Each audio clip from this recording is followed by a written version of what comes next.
That's Nick. And that's Joseph. And today we're here to talk about My Zoe, the seventh film directed by actor-director Julie Delpy, which premiered at the 2019 Toronto International Film Festival, where it competed in their platform program. It's being released March 5th, what's today? February 26th, 2021, courtesy of Blue Fox Entertainment.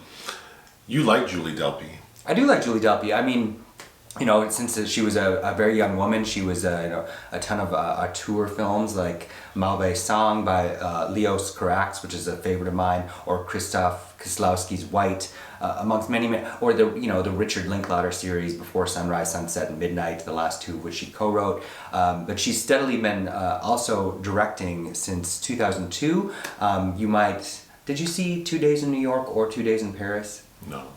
I think you would like those. 2 Days in New York I'm getting them mixed up. 2 Days in Paris is the one where she's married to Chris Rock, which they're both worth a watch. But I find her, even when I don't really like The Countess, I think was a really interesting film that probably shouldn't have been shot in English, about Countess Bakri, who bathed in the blood of virgins to stay young. I find Julie Delpy consistently fascinating, and I think her latest is a testament to that.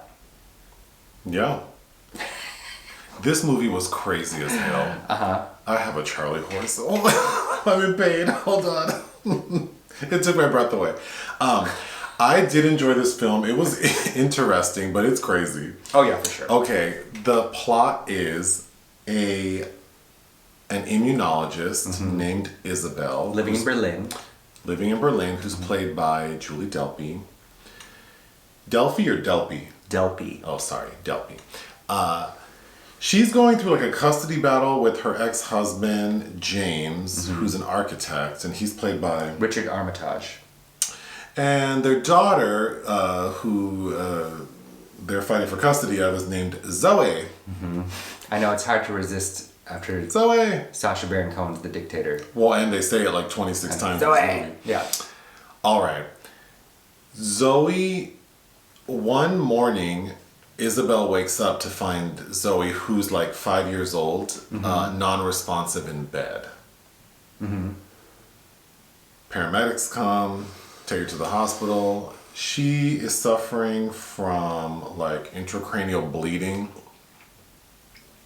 and ultimately becomes brain dead. Mm-hmm. So the decision is made to end her life. Mm-hmm. The parents are devastated. Isabelle decides she wants to clone her daughter. Mm-hmm. So Isabelle finds a fertility doctor in Russia. Kind of an old colleague, played by Daniel Brühl, Thomas. Who agrees to do it. After some... We'll get into it. 2 attempts are made. Isabelle miscarries both. Mm-hmm. There are 3 embryos. So the 3rd embryo is placed into the wife of the fertility doctor. Played by Gemma Arterton. And she has the baby, gives it to Isabelle, and we see Isabelle. We know this because we flash forward 5 years, and Isabelle's at the park with Zoe, or Zoe's clone. The end.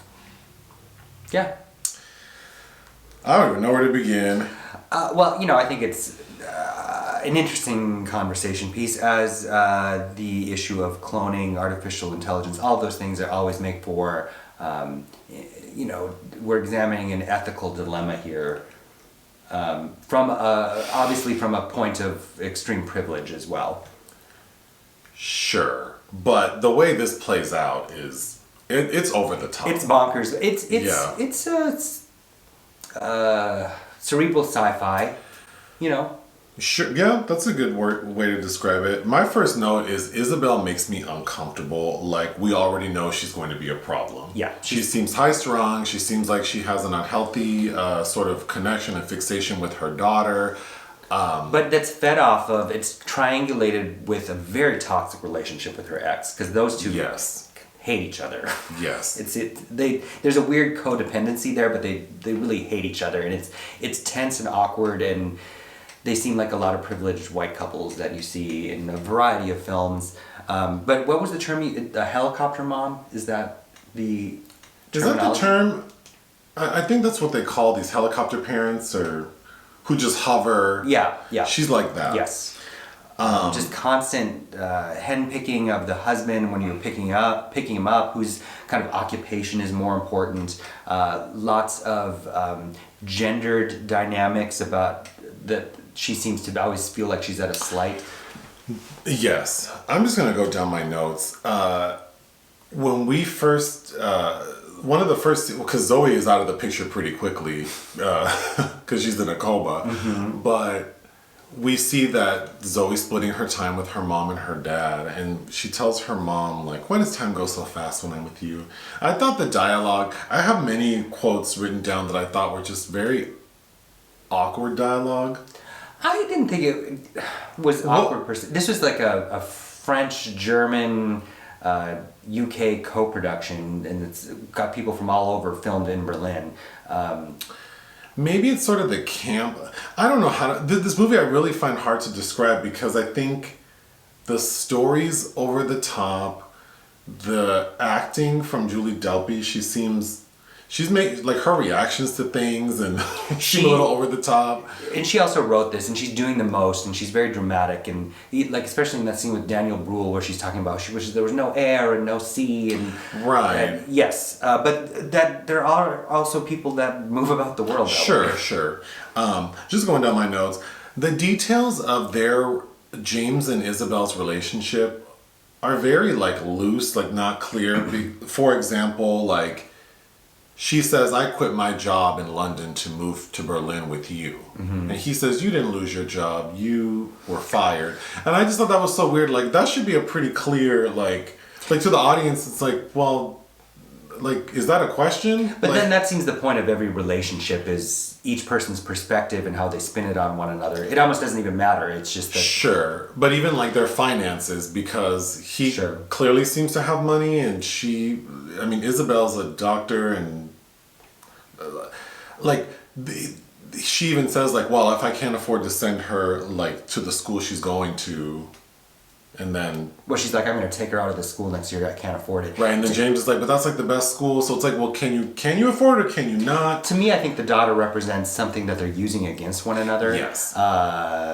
Until of course she falls suddenly ill. But I did really like the scene where they're in the waiting room after the daughter's first in the hospital, and they're really digging into each other, because I think at that point I was very on the fence about whether how uncomfortable I was about Isabelle, and then I felt kind of a lot of empathy for her in that scene. Really? Interesting. Yeah. I kind of felt like, I can see why. I even have a note that says, I wonder if I hate Isabelle more than James does. No, because he's a dick. Like, it's spinning off of his reactions to her. You know, after a woman has a baby, her body changes, then there's all kinds of things. Well, she says that. She says, you said that my body, like, after I had the baby, I wasn't desirable. But then he explains, no, you said that. I was just, like, he made it seem like he didn't initiate that. She was the one griping about it, and he agreed, like, well, yeah, your body's changed. But then she cheated on him. She did, but he also said... He has a lot of low blows there, I think, because he also said she was bitter and angry, and those are the most unattractive things in a woman. And I wonder if there's ever been anything attractive about you. Like, I mean, I am a notorious asshole, but I really did. I thought she was the problem. Even if she was, I don't think she deserved to be spoken to that way. But she was so, well, yes, no one deserved, well... There were low blows. She was picking at him, though, just like, she seems so neurotic. See, this is why I like the movie, because I was reacting throughout. She was neurotic. I was very bothered, but, I mean, it was entertaining. My next note is when Isabelle's a doctor, and she finds her daughter unresponsive, and her reaction to her is like, did you receive any training? She's not that kind of doctor. I know, but it's just like, I mean, she just was like so whatever. And then she has a boyfriend now. So Isabelle has a boyfriend. Played by Saleh Bakri from the band's visit. So he responds like, well, is she like breathing? Or so then he goes and calls 911. When the paramedics show up, I was laughing so hard because the paramedics walk in there like so casual, like they're about to fix her refrigerator. Sure. What else do I have here? My iPad fell asleep. Oh, yeah, hearing Zoe's name was so distracting. Because it's shouted a few times. Yes. And You know what's interesting? So of course there are tons of films that deal with this issue of cloning and how the ethical issues behind it, and you know that's a conversation that can extend well into the night, and one that I also find very fascinating. But Drake Doremus in 2018 directed a film called Zoe about synthetic humans. Oh. Is Zoe the name of the future? In 10 years, Rose Byrne is going to look like Julie Delpy. I really do like Julie Delpy, or maybe it's just that I have a thing for prickly French white women. But This movie is propaganda to discourage people from getting married or having children. oh yeah, to me, you know, there were several times as Zoe's laying there, losing herself, as you will. Like, this is probably the best thing for them because they don't have to stay connected. They can anymore. just, yeah. And what's interesting is to see that her death is really what kind of warms James up. That we need to grieve together now. Like it's more of a reason to stay connected to her, which I found interesting. Also notable, which I thought was really good casting, although she was underutilized, is Lindsay Duncan, is Kathy playing Julie Delpy's mother. Oh, that's right. Because I thought there were a couple times looking at Julie Delpy in this, and I'm like, oh, she looks like Lindsay Duncan, and then she pops up. Yeah. Again, I wish she had more to do because Lindsay Duncan's fantastic. In the film, we see like future technology. Mm-hmm. So, do you think it was set in the future? Yes, I think it's set slightly in the future, but I thought that was It was well done. evocative, Yeah. and interesting in ways that kind of make the setting a bit nebulous. So as Zoe is laying comatose and it's been decided she's brain dead and a decision needs to be made, Isabelle disconnects and stops going to the hospital. So James finally shows up. Well, so then initially she doesn't want to sign the papers to allow Her daughter to be an organ donor. but she does, and then Zoe passes. But Isabelle wasn't there. She chose not to be there. But at that point, she had already taken. She sneaks into the hospital to steal like tissue samples from Zoe because she's already decided she's going to clone her. Mm-hmm. So Isabelle's back home. She's with her boyfriend, and James comes over unannounced just to tell her what happened and where have you been. And I thought it was so weird that because she's kind of like, oh no, she was there by herself. This is when he burst in. Yes. Isabelle's at home by herself. James comes over. He asks if he can come in. She says no, and then he just bursts through the door and immediately runs. She has placed the tissue samples in like some sort of like cryo container that's in like an insulated briefcase. And he just runs right over to it. Like, first of all, how are you going to burst into her house? Because she says, you don't live here. And then he goes right to the sample, and then she says what it is. And it's like, I thought that was so weird. Yeah, but I don't know. They have a very toxic relationship. When Isabelle goes to Russia to see this fertility doctor, I was laughing because it kind of reminded me of a scene out of the movie Baby Mama with Sigourney Weaver. Yeah. Because it's a bunch of old pregnant ladies. Like, they look like they're The wives. 60. There are some 60, 70-year-old women who are pregnant. Like the wives of oligarchs that are just... Yeah. I wanted more of that Yeah. world, actually, a Yeah. little bit, because it's almost like the running time has eclipsed into the film, the narrative so much that we get kind of montages through her pregnancy. I think the most batshit crazy scene is when Isabelle first speaks to so she goes to the fertility doctor pretending, because he's a colleague, and she says, I need you to check to see if this tissue is viable, or the DNA is viable, the cells, for like research on monkeys. Like, she's saying that it's monkey tissue. Rhesus monkeys, yeah. Rhesus monkeys, and they were doing research on like H1N1, and so they want to clone this monkey. And she's like, I need it right now. So he's like, okay, well, go wait in the lobby, I'll go to my lab. And then when he comes back, he looks at her like, bitch, I know this is human. This is human tissue. Who are you trying to clone? That scene was so out of control. The way she's talking to him and explaining what she needs and how it was so crazy. The one line she did say that I thought made a lot of sense to me, because he kind of says like, oh, you with your first world problems, like trying to clone your kid. That was an interesting conversation. Yes, it was. And he's like, there are so many kids out here who need like they're orphans and they need parents. And then she's like, fool, you help people make babies. Like, how you gonna tell me? And then she says, I feel no guilt because I'm in pain. Which is very selfish, but yeah. But I like that line that she said. I did too, but then, that's where you get into that ethical gray zone. Like, so somebody kills your kid and you're in pain, so that justifies you going out and taking vengeance in your own hand. Like, it just, this is why this is illegal. And the doctor is telling her, like, this is unethical, it's illegal, like, I obviously have a booming practice, like, I'm not going to put myself in jeopardy. He's saying, like, this is a firm, crisp, hard no. And she keeps going, and I was like, I can't even believe he's entertaining her. And then she goes to leave, and then he's like, oh, but wait, know what, I'll do it. His own hubris. He wants and that made sense to me. But that entire scene, I would watch that scene alone, just again, because it was bold. It just made me think, that people have done this, or... Well... It's with that Errol Morris documentary, Taboo, where that woman went to South Korea to have her pugs cloned. People are doing shit like that. Sure. That have money. But yeah, just that exchange was so out of control. I think this movie's bold.